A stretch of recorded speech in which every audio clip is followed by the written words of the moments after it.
Hi everyone, welcome back to my YouTube channel. और आज इस वीडियो में हम देखने वाले हैं कि कैसे हम एप्लीकेशन लोड बैलेंसर की हेल्प से अपने अमेजॉन वेब सर्विसेज पे हमारे जो सर्वर्स हैं उन पे ट्रैफिक को लोड बैलेंस कर सकते हैं। तो इस वीडियो के अंदर हम ये वाली एग्जांपल टोपोलॉजी की हेल्प से समझने की कोशिश करेंगे।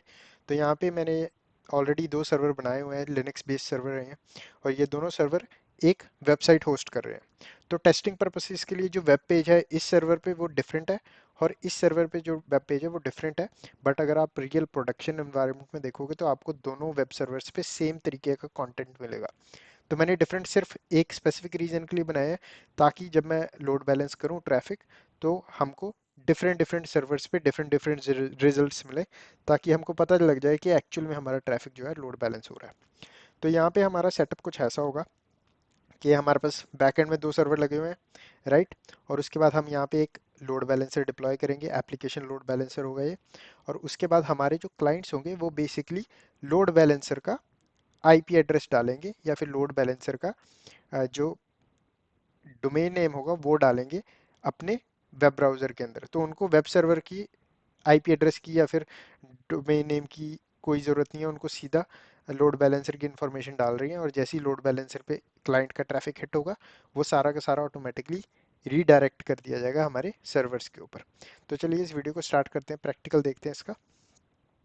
तो यहाँ पे मैं अपने अमेजॉन वेब सर्विसेज पे आ गया हूँ। तो यहाँ पे सबसे पहले मैं क्या करूँगा, यहाँ पे मैं आपको ले चलता हूँ EC2 पे। तो EC2 हमारी सर्विस है जिसके ऊपर हमारे जो है वर्चुअल सर्वर्स रन हो रहे हैं।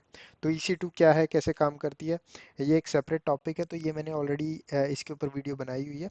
तो एक बेसिक आइडिया दे देता हूँ। EC2 बेसिकली एक सर्विस है अमेजॉन वेब सर्विसेज की, जो आपको अलाउ करती है कि आप अपने वर्चुअल सर्वर्स, डजेंट मैटर आपका वो विंडोज़ बेस्ड हो, लिनक्स बेस्ड हो, लिनक्स का कोई भी डिस्ट्रीब्यूशन होता है वो आप यूज़ कर सकते हो, मैक बेस्ड ऑपरेटिंग सिस्टम भी आप बना सकते हो with the help of EC2। तो ये बेसिक आइडिया है इसका, ठीक है। तो यहाँ पे मैं इंस्टेंसेस पे लेके चलता हूँ सबसे पहले आपको। तो यहाँ पे आपको दो सर्वर्स दिखेंगे, वेब सर्वर 1, वेब सर्वर 2। तो यहाँ पे क्या करता हूँ, सबसे पहले मैं हमारा जो वेब सर्वर 1 है इसका कॉपी कर लेते हैं, वेब सर्वर 2 का आईपी एड्रेस कॉपी कर लेते हैं, और अपने वेब ब्राउज़र में जाके सिंपल पेस्ट कर देता हूँ। तो जैसे ही मैं यहाँ पे जा रहा हूँ तो मेरे को रिजल्ट आ रहा है वेलकम टू सर्वर 2। और अगर मैं वेब सर्वर 1 का आईपी एड्रेस यहाँ पे कॉपी पेस्ट करूँ और नए टैब में जाके पेस्ट करूँ, तो यहाँ पे मेरे को आ रहा है web welcome to web server 1। ठीक है। तो ये मैंने डिफरेंट डिफरेंट पेजेस का नाम इसलिए रखा है ताकि हमको पता लग जाए हमारी रिक्वेस्ट जो है किस सर्वर पे जा रही है। अगर आप प्रोडक्शन एनवायरनमेंट में देखोगे तो प्रोडक्शन एनवायरनमेंट में अगर आपने मल्टीपल सर्वर्स बनाए हैं सेम वेबसाइट को होस्ट करने में, तो उस सिनेरियो में आपका जो कंटेंट होगा वो सेम होगा। जस्ट बिकॉज हम टेस्टिंग कर रहे हैं इसलिए आपको ये डिफरेंट कंटेंट दिख रहा है यहाँ पे, ठीक है। तो यहाँ पे इसको मैं कर देता हूँ क्लोज। और अब देखते हैं कि भाई हम लोड बैलेंसर कैसे कॉन्फ़िगर करते हैं। तो एक बार आप अपनी EC2 सर्विस के अंदर आ गए, लेफ्ट साइड में आपको स्क्रॉल डाउन करना है, और स्क्रॉल डाउन करके आपको यहाँ पे ऑप्शन मिलेगा लोड बैलेंसिंग का। तो लोड बैलेंसिंग के अंदर कुछ चीज़ें होती हैं जिनका हमको ध्यान रखना है। सबसे पहले अ, हमारा एक टारगेट ग्रुप होता है जो हम डिफाइन करते हैं। तो टारगेट ग्रुप क्या होता है, अगर मैं आपको दोबारा टोपोलॉजी में लेके जाऊं, तो यहाँ पे हमको कुछ चीज़ें डिफाइन करनी पड़ती हैं। सबसे पहले तो हम एक हमारे लोड बैलेंसर को एक पब्लिक आईपी एड्रेस मिलता है। ये हम डिफाइन नहीं करते, हमारे लोड बैलेंसर को ऑटोमेटिकली पब्लिक आईपी एड्रेस मिलता है। और हमारे लोड बैलेंसर को एक डोमेन नेम भी दिया जाता है। तो अमेजॉन वेब सर्विसेज का काम है ये, आपको आपके लोड बैलेंसर को डोमेन नेम देना, ठीक है। उसके बाद हमारे जो ये दोनों सर्वर होंगे, जो बैकएंड में सर्वर है, ये दोनों बेसिकली एक टारगेट ग्रुप का पार्ट होते हैं। तो हम एक टारगेट ग्रुप बनाते हैं जिनके अंदर हम अपने सर्वर्स को ऐड करते हैं। तो उस टारगेट ग्रुप के अंदर वो वाले सर्वर्स आएंगे जिन पे हम ट्रैफिक लोड बैलेंस करना चाहते हैं। फिर ताकि हमारे एप्लीकेशन लोड बैलेंसर को पता लग जाए कि हमारा टारगेट ग्रुप कौन सा है, और उस ग्रुप पे ये बेसिकली ट्रैफिक को भेज देता है। और जैसे ही वो उस ग्रुप पे ट्रैफिक भेजेगा, उस ग्रुप के अंदर जो भी सर्वर्स अवेलेबल होंगे उन पे जो रिक्वेस्ट होगी वो फॉरवर्ड कर दी जाएगी। तो इस तरीके से आपका काम करता है। तो यहाँ पे क्या करना है, लोड बैलेंसर क्रिएट करने के लिए यहाँ पे हम क्लिक करेंगे लोड बैलेंसर्स पे, और यहाँ पे मैं क्लिक करूंगा क्रिएट लोड बैलेंसर पे। तो जैसे मैंने क्रिएट लोड बैलेंसर पे क्लिक किया तो मेरे को यहाँ पे तीन टाइप के लोड बैलेंसर दिख रहे हैं, application load balancer, network load balancer, और gateway load balancer. Application load balancer हम कॉन्फ़िगर करने वाले हैं। एप्लीकेशन लोड बैलेंसर आपका उन सिनेरियोस में यूज़ होता है जब आप बेसिकली लोड बैलेंस कर रहे हो ट्रैफिक बेस्ड ऑन यूआरएल। तो जैसे कि मेरा फॉर एग्जांपल यहाँ आपको आपको यूआरएल दिख रहा है, तो हम एप्लीकेशन लोड बैलेंसर इस सिनेरियो में क्रिएट करेंगे जहाँ पे हमको यूआरएल के बेस पे लोड बैलेंस करना है ट्रैफिक। नेटवर्क लोड बैलेंसर हम वहाँ पे कॉन्फ़िगर करते हैं जहाँ पे हमको ट्रैफिक जो है वो लोड बैलेंस करना है बेस्ड ऑन टीसीपी यूडीपी या फिर आईपी एड्रेसिंग। ठीक है, और उसके बाद हमारा आ जाता है gateway load balancer. Gateway load balancer basically routing के लिए काम में आता है आपको। ठीक है, तो यहाँ पे हम क्या करेंगे, एप्लीकेशन लोड बैलेंसर को कॉन्फ़िगर करने के लिए यहाँ पे सिंपल मैं क्रिएट पे क्लिक करूंगा, और यहाँ पे सबसे पहला काम है हमारा लोड बैलेंसर का नाम देना। तो यहाँ पे नाम देते हैं लोड बैलेंसर 1। और उसके बाद हमारा जो है ये इंटरनेट फेसिंग लोड बैलेंसर होगा। तो दो तरीके के लोड बैलेंसर होते हैं, स्कीम दो तरीके की होती है, एक होता है इंटरनेट फेसिंग और एक होता है इंटरनल। इंटरनेट फेसिंग जैसे कि नाम बता रहा है, हम उस सिनेरियो में कॉन्फ़िगर करते हैं जहाँ पे हमारा जो सर्वर है जिसके ऊपर हम ट्रैफिक लोड बैलेंस करने वाले हैं वो इंटरनेट के यूजर से एक्सेस करेंगे। तो उस सिनेरियो में हम internet load balancer access configure करेंगे। अगर फॉर एग्जांपल कोई आपका सेटअप ऐसा है कि भैया आपने इंटरनली ही कोई वेबसाइट होस्ट की हुई है या फिर इंटरनली कोई डाटाबेस होस्ट किया हुआ है, उसके ऊपर आपने ट्रैफिक लोड बैलेंस करना है, तो उस सिनेरियो में आपके जो यूजर्स हैं वो इंटरनल लोड बैलेंसर का यूज़ कर सकते हैं, तो आप उसके लिए वो स्कीम कॉन्फ़िगर करोगे। तो नेक्स्ट हमारा IPv4 एड्रेस। तो यहाँ पे हमको मिलता है कि भाई किस तरीके की आईपी एड्रेसिंग सपोर्ट करना चाहते हो आप इस पे। तो डुअल स्टैक के अंदर IPv4 IPv6 दोनों मिलेंगे, और अगर आप सिर्फ IPv4 को सपोर्ट करते हो तो आप सिंपल IPv4 यूज़ कर सकते हो। तो हम यहाँ पे डुअल स्टैक यूज़ करेंगे क्योंकि हमारा ये इंटरनेट वाला लोड बैलेंसर है, तो I will recommend dual stack का ऑप्शन यहाँ पे हम यूज़ करें। नेक्स्ट हमारा नेटवर्क मैपिंग।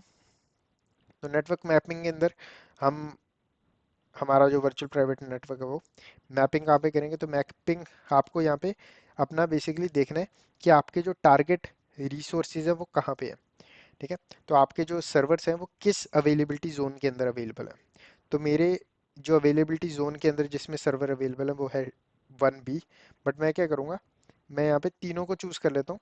रीज़न क्या है तीनों को चूज़ करने का, कि अगर आप प्रोडक्शन एनवायरनमेंट में काम करोगे, तीनों को चूज़ करने का बेनिफिट ये है कि आप अ, अगर फॉर एग्जांपल आपका जो एक जोन के अंदर एक अवेलेबिलिटी जोन के अंदर आपके सर्वर्स हैं, अगर वो अवेलेबिलिटी जोन डाउन हो जाता है और आप अ, नए अवेलेबिलिटी जोन के अंदर अपने सर्वर्स को डिप्लॉय करते हो किसी भी तरीके से, जो भी आपने फास्ट तरीका ढूंढा हुआ है, चाहे वो कस्टम इमेज हो चाहे वो बैकअप हो, जहाँ से भी आप रिस्टोर करते हो नए अवेलेबिलिटी जोन के अंदर, तो उस सिनेरियो में आपको अपना लोड बैलेंसर दोबारा कन्फिगर नहीं करना पड़ेगा। तो इसलिए यहाँ पे मैपिंग्स के लिए मैंने तीनों यहाँ पे चूज़ कर लिया। ठीक है, उसके बाद मैं स्क्रॉल डाउन करूँगा, ये पूछेगा सिक्योरिटी ग्रुप। तो सिक्योरिटी ग्रुप मैं ये वाला यूज़ कर लूँगा जो मेरे पास है, फायरवॉल। तो यहाँ पे फायरवॉल वाला सेम सिक्योरिटी ग्रुप है जो कि मैं यूज़ कर रहा हूँ अपने वेब सर्वर्स के ऊपर।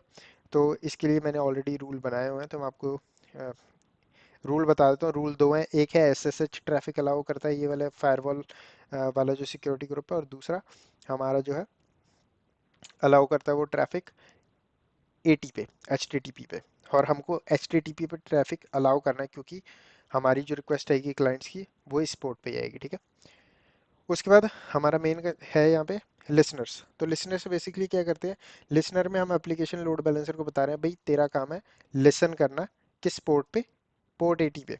तो पोर्ट 80 पे इस लोड बैलेंसर का काम है बैठ के सुनना।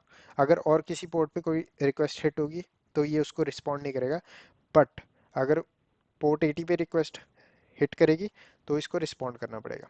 यहाँ पे आप ये चीज़ का यहाँ पे ध्यान रखिए।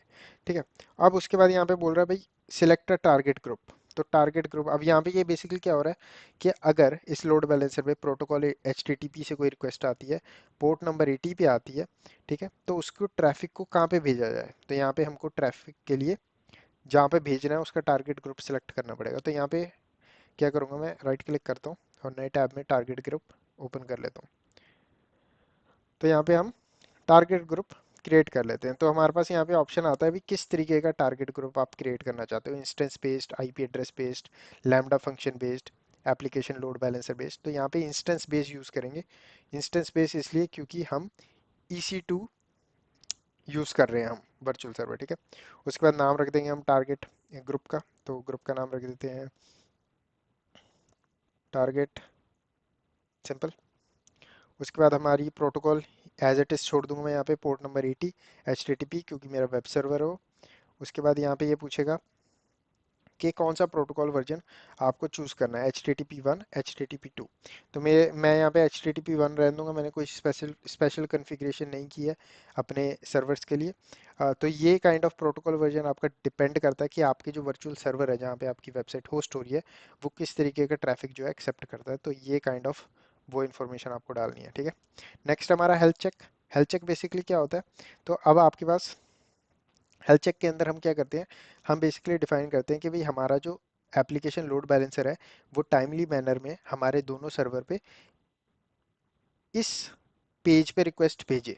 इस पेज पे रिक्वेस्ट भेज के अगर उसको रिस्पॉन्स आता है तो लोड बैलेंस को पता लग जाएगा भाई वो वाला सर्वर एक्टिव है और रिक्वेस्ट ट्रैफिक को एक्सेप्ट कर रहा है, ठीक है। तो ये सिनेरियो कुछ इस तरीके से काम करता है। तो अगर मैं यहाँ पे दोबारा लेके जाऊँ, तो यहाँ पे जैसे कि अब हमारे दोनों सर्वर है, ठीक है, ये दोनों टारगेट ग्रुप का पार्ट है। अब हमने हेल्थ चेक कन्फिगर किया हुआ है, तो इसका मतलब क्या है कि ये जो लोड बैलेंसर है ये टाइमली मैनर में, चाहे 5 मिनट में, चाहे 10 मिनट में, या फिर 1 मिनट में एक रिक्वेस्ट भेजेगा इस सर्वर पे भी और दूसरी रिक्वेस्ट भेजेगा इस सर्वर पे भी, और वेट करेगा कि इन सर्वर से रिस्पॉन्स बैक आ रहा है कि नहीं।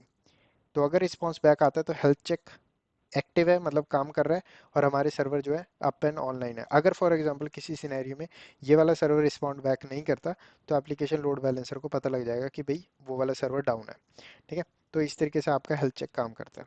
तो यहाँ पे आप सिंपल पाथ बता सकते हो कि किस पेज पे आप हेल्थ चेक रन करवाना चाहते हो वेबसाइट के। तो यहाँ पे स्लैश है, मतलब कि डिफॉल्ट जो पेज होता है उस पे हेल्थ चेक आपका रन हो जाएगा, ठीक है। अब यहाँ पे बाकी कोई चीज़ सेटअप नहीं करनी है, क्लिक कर दूंगा सिंपल नेक्स्ट पे। नेक्स्ट पे क्लिक करते ही सार मेरे को ये पूछेगा कि अवेलेबल इंस्टेंस के अपने जो टारगेट्स हैं उनको सिलेक्ट करो जिनको आप टारगेट ग्रुप के अंदर ऐड करना चाहते हो। तो यहाँ पे मेरे जो दोनों सर्वर हैं, वेब सर्वर 1 और वेब सर्वर 2, यहाँ पे शो हो रहे हैं। तो इन दोनों को मैं सिलेक्ट कर लेता हूँ, स्क्रॉल डाउन करता हूँ और यहाँ पे इसको चूज कर लेता हूँ इंक्लूड एज पेंडिंग बिलो। तो यहाँ पे हमारे जो टारगेट्स हैं यहाँ पे ऐड हो गए। क्लिक कर दूंगा क्रिएट ग्रुप, हमारा जो ग्रुप है यहाँ पे क्रिएट हो गया। तो यहाँ पे जैसे कि यहाँ पे दिख रहा है हेल्दी ज़ीरो, अनहेल्दी ज़ीरो, तो ये अपने आप हेल्दी अनहेल्दी का काम कर लेगा जब रिक्वेस्टें स्टार्ट हो जाएंगी यहाँ पे जाने की, ठीक है। अब सिंपल क्या करूँगा, इसको क्लोज कर देता हूँ टैब को, और इसको एक बार रिफ्रेश कर लेते हैं। अब हमारा टारगेट ग्रुप यहाँ पे शो हो रहा है। इसको कर लेते हैं चूज, स्क्रॉल डाउन करते हैं और यहाँ पे क्लिक कर देते हैं क्रिएट लोड बैलेंसर।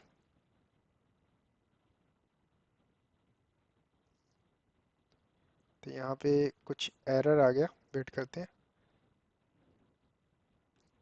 ओके, तो यहाँ पे मैंने डुअल स्टैक यूज़ किया था, तो डुअल स्टैक में यहाँ पे सिंपल IPv4 चूज़ करता हूँ। डुअल स्टैक मेरा इस वक्त इसलिए काम नहीं करेगा क्योंकि IPv6 जो है एड्रेस वो सेटअप नहीं है मेरे एनवायरनमेंट में, ठीक है। तो इसलिए यहाँ पे ये चीज़ एक्सेप्ट नहीं कर रहा। तो सिंपल इसको स्क्रॉल डाउन कर लेते हैं और क्लिक कर देते हैं क्रिएट लोड बैलेंसर, और हमारा लोड बैलेंसर जो है अब क्रिएट हो चुका है, ठीक है। अब मैं क्या करूँगा, लेफ्ट साइड में दोबारा जाता हूँ लोड बैलेंसर उस पर। अब यहाँ पे मेरे को ये दिख जाएगा भाई लोड बैलेंसर की जो स्टेट है प्रोविजनिंग में है, ठीक है। तो अब वेट करते हैं इस लोड बैलेंसर का स्टेट को प्रोविजनिंग से एक्टिव में आने के लिए। और जब तक ये काम हो रहा है, जब तक मैं आपको अपना सिक्योरिटी ग्रुप समझा देता हूँ। तो मैं यहाँ पे लेफ्ट साइड में सिक्योरिटी ग्रुप्स पे जाता हूँ। तो यहाँ पे हमारा फायरवॉल नाम का सिक्योरिटी ग्रुप है। अब आप पूछोगे कि मैं यही वाला सिक्योरिटी ग्रुप मैंने क्यों ऐड किया। तो हमारे सिक्योरिटी ग्रुप एक तरीके से फायरवॉल का काम करते हैं। तो हमारे सिक्योरिटी ग्रुप में हमको ऐड करने पड़ते हैं रूल्स कि भाई कोई भी ट्रैफिक अगर हमारे नेटवर्क के अंदर आ रहा है, हमारे अमेजोन वेब सर्विसेज पे जो नेटवर्क है उसके अंदर कोई भी ट्रैफिक आ रहा है, तो कौन सा ट्रैफिक अलाउ किया जाए। तो यहाँ पे हमको रूल डिफाइन करने पड़ते हैं। तो बाय डिफ़ॉल्ट कोई भी रूल नहीं होता, तो मतलब कि कोई भी ट्रैफिक इंटरनेट से आएगा वो ड्रॉप कर दिया जाएगा। तो इसलिए यहाँ पे मैंने ऑलरेडी दो रूल बनाए हुए थे। एक रूल है SSH, अगर कोई भी, जैसे कि यहाँ पे सोर्स, सोर्स एनी, अगर कोई भी सोर्स आ रहा है मेरे इस पोर्ट के लिए, प्रोटोकॉल यूज़ कर रहा है TCP और टाइप SSH है, तो उसको अलाउ कर दिया जाए। तो इसी तरीके से मैंने IPv4 HTTP के लिए भी ये रूल बनाया था। अगर कोई भी इस पोर्ट पे, पोर्ट 80 पे रिक्वेस्ट करता है इंटरनेट से, तो उसको अलाउ कर दिया। तो यहाँ पे ये वाले रूल थे, तो इसलिए मैंने वो वाला सेम सिक्योरिटी ग्रुप चूज कर लिया वहाँ पे, ठीक है। तो यहाँ पे लोड बैलेंसिंग में जाते हैं दोबारा। तो यहाँ पे अभी भी लोड बैलेंस जो है प्रोविजनिंग स्टेट में है। तो जब तक ये प्रोविजनिंग स्टेट में है, मैं आपको बता देता हूँ कि हम एक्सेस कैसे करने वाले हैं अब इसको। अब हमको एक्सेस करने के लिए यहाँ पे सिंपल इसको कॉपी करना पड़ेगा, ये जो हमको डीएनएस नेम आ रहा है ना। तो सिंपल मैं इसको कॉपी करूँगा, और अगर मैं अपने इधर वेब ब्राउज़र पे पेस्ट करूँगा तो अभी मेरे को रिस्पॉन्ड नहीं आएगा कोई, क्योंकि अभी भी वो प्रोविजन हो रहा है। बट एक बार ये प्रोविजन हो जाएगा उसके बाद ओके, तो वो प्रोविजन हो चुका है, मेरे को रिस्पॉन्स बैक आ गया है। तो यहाँ पे इसने क्या किया, लोड बैलेंसर ने ऑटोमेटिकली मेरी ट्रैफिक को भेज दिया सर्वर 2 पे। अगर मैं नई टैब में जाऊँ और यहाँ पे जाके दोबारा सेम ही कॉपी करके पेस्ट कर दूँ, तो यहाँ पे मेरी दोबारा रिक्वेस्ट सर्वर 2 पे जा रही है। तो मतलब कि सर्वर 2 जो है काम कर रहा है। तो यहाँ पे एक नई विंडो में जाते हैं और देखते हैं कि हमारा सर्वर 1 भी रिक्वेस्ट एक्सेप्ट करता है कि नहीं। तो सेम, तो सर्वर 2 पे ही बार बार रिक्वेस्ट जा रही है। तो इसकी एक बात है, अब ये मैं बता देता हूँ कि ये जो चीज़ है ये हम कंट्रोल नहीं कर सकते कि हमारी जो रिक्वेस्ट है बैकएंड में जो हमारा लोड बैलेंसर है किस तरीके से रिक्वेस्ट को भेजेगा, ठीक है। वो ऑटोमेटिकली ये रिक्वेस्ट को अंडरस्टैंड करता है और उसको सेंड कर देता है। तो यहाँ पे इसको दोबारा कर लेते हैं, तो एक्टिव है। तो अगर मैं for example let's try, but मेरा क्योंकि मैं ये सेम ही लैपटॉप से एक्सेस करने की कोशिश कर रहा हूँ, तो एक ब्राउज़र परसिस्टेंस या फिर सेशन परसिस्टेंस बोलते हैं, जिसमें आप जब कोई भी रिक्वेस्ट भेजते हो किसी एप्लीकेशन लोड बैलेंसर को, तो लोड बैलेंसर समझ जाता है भाई ये सेम ही जगह से रिक्वेस्ट आ रही है बार बार, तो मेरे को क्यों ना मैं इसको सेम ही सर्वर पे ट्रैफिक को राउट कर दूं, सेम ही सर्वर पे इस कंप्यूटर की रिक्वेस्ट को राउट कर दूं, ताकि इस यूज़र को कोई दिक्कत ना आए अपना ट्रैफिक जो है या फिर अपना ब्राउज़र पे इंटरनेट जो है सर्फ करने में, ठीक है। तो अगर मैं फॉर एग्जांपल यहाँ पे दोबारा पेस्ट करता हूँ उस डीएनएस नेम को नए ब्राउज़र से, तो यहाँ पे मेरी दोबारा सर्वर 2 पे रिक्वेस्ट चलेगी। बट हाँ, तो इसका मतलब ये नहीं है कि मेरा सर्वर 1 काम में नहीं कर रहा, सर्वर 1 भी काम कर रहा है। बट लेट्स सी, अगर मैं इंस्टेंसेस में जाता हूँ और मेरा जो सर्वर वेब सर्वर 2 है इसको मैं कर देता हूँ यहाँ पे स्टॉप, जस्ट फॉर टेस्टिंग। तो यहाँ पे सिंपल कर देता हूँ इसको मैं स्टॉप, तो मेरा वेब सर्वर जो है अब स्टॉप हो रहा है। तो मतलब कि इस वक्त मेरा पीछे बैकएंड में वेब सर्वर 2 काम नहीं कर रहा, तो मेरी रिक्वेस्ट अब लोड बैलेंसर का काम है मेरी रिक्वेस्ट वेब सर्वर 1 पे भेजना। तो यहाँ पे अगर मैं नई टैब में जाऊँ तो यहाँ पे अब मेरी रिक्वेस्ट जो है वेब सर्वर 1 पे चलेगी। तो इस तरीके से लोड बैलेंसर खुद समझ आता है कि भी मेरे को ट्रैफिक पे रिक्वेस्ट कहाँ पे भेजनी है। तो इस तरीके से आपका जो है एप्लीकेशन लोड बैलेंसर काम में आता है। अब आप यहाँ पे सोचोगे कि भाई आपकी फॉर एग्जांपल कंपनी का नाम है sharmaIT.com, राइट, पर यहाँ पे आपकी वेबसाइट जो है वो तो इस नेम से एक्सेस की जा रही है। तो वो एक सेपरेट सर्विस होती है हमारी जिसको हम बोलते हैं राउट 53, जिसके अंदर आप सिंपल क्या कर सकते हो, राउट 53 के अंदर आपको जाके अपना जो है डीएनएस को सबसे पहले नेम सर्वर जो है अपना राउट 53 बनाना पड़ता है। जब राउट 53 आपका नेम सर्वर बन जाएगा वहां पे जाके आपको एक रिकॉर्ड ऐड करना पड़ता है, जहाँ पे आप बेसिकली क्या कहोगे कि कोई भी रिक्वेस्ट अगर sharmaIT.com पे आती है वो सिंपल इस जगह पे भेज दिया जाए, ठीक है। तो यूजर्स क्या करेंगे, अब राइट नाउ तो हम जितना बड़ा यूआरएल डाल रहे हैं, राइट, बट जब हम प्रोडक्शन में इसको कॉन्फ़िगर करेंगे तो डीएनएस का भी एक मेन रोल होता है, जहाँ पे हमारा जो है मेन जो sharmaIT.com होगा वो उस पे यूजर्स हिट करेंगे और बैकएंड में डीएनएस की हेल्प से हमारा जो राउट 53 की हेल्प से, राउट 53 डीएनएस सर्विस ही है, उसकी हेल्प से हमारा ट्रैफिक जो है इस लोड बैलेंसर पे प्रॉपर्ली भेज दिया जाएगा। वो एक सेपरेट टॉपिक है, उसको भी हम डिस्कस करेंगे फ्यूचर अपकमिंग वीडियोस में। बट फॉर नाउ इस वीडियो का मेन टॉपिक था कि लोड बैलेंसर को कैसे कन्फिगर किया जाता है। तो ये one of the easiest way है जिससे आप कन्फिगर कर सकते हो लोड बैलेंसर को अपनी प्रोडक्शन एनवायरनमेंट में। तो इस वीडियो में बस इतना ही। वीडियो को लाइक करना ना भूलें, चैनल को सब्सक्राइब करें। मैं मिलता हूँ आपको नेक्स्ट वीडियो में।